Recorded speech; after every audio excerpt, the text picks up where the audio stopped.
Hello everyone, let's talk about inheritance and beneficiaries with addictions, or maybe beneficiaries who are not very good with money. What are your options? What can you do? What you should not do? So let's say one of your kids or grandkids or a beneficiary, even a spouse, a parent, may have some serious addictions, be that they're doing drugs, or maybe they are gamblers, or they are just terrible with money. So what can you do to still leave money to them, but provide some guidance or some ways where to ensure that they're not going to misuse that money or just use it within the next few weeks after they inherit it. Let's say you have a life insurance policy, some retirement, maybe bank accounts with some savings, some investments, one or all of these, or maybe a house. Right now, if you don't have something in writing, an estate plan, and that beneficiary is one of your natural heirs at law, such as a child, if you don't have an estate plan in place and you die, they will just get a check or the stocks or their share of your assets. Here is your check, no question asked. Don't spend them all in one place.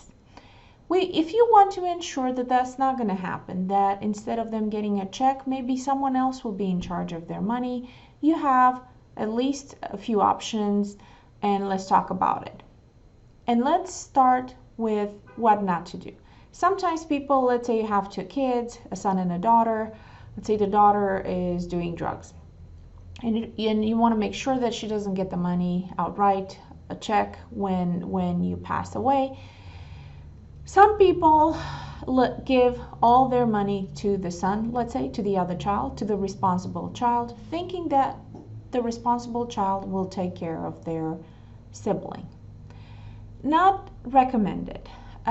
Sometimes it works just fine, but sometimes that child, the responsible child, may not do the right thing for whatever reason.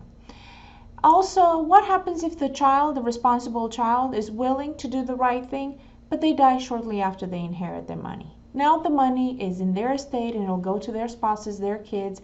It will not go to your child with addictions.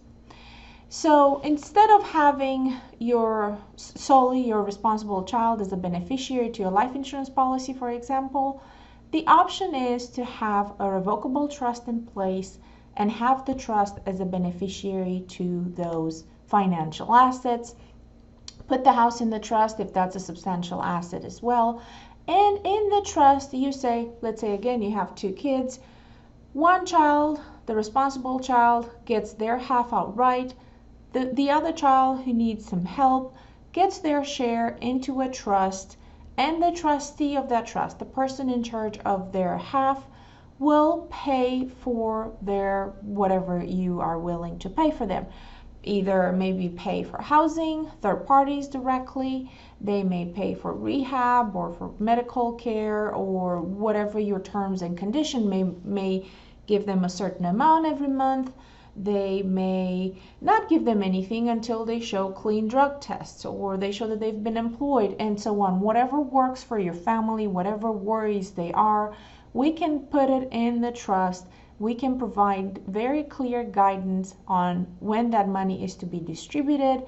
Again, as opposed to having your two kids listed directly as a beneficiary to your retirement and they each get a check and no one knows what will happen to that money.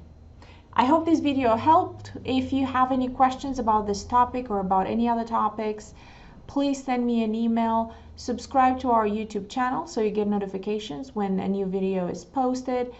Consider joining us in person to one of our educational events at the Well here in Norman, and let us know if you have any questions. Thank you for watching.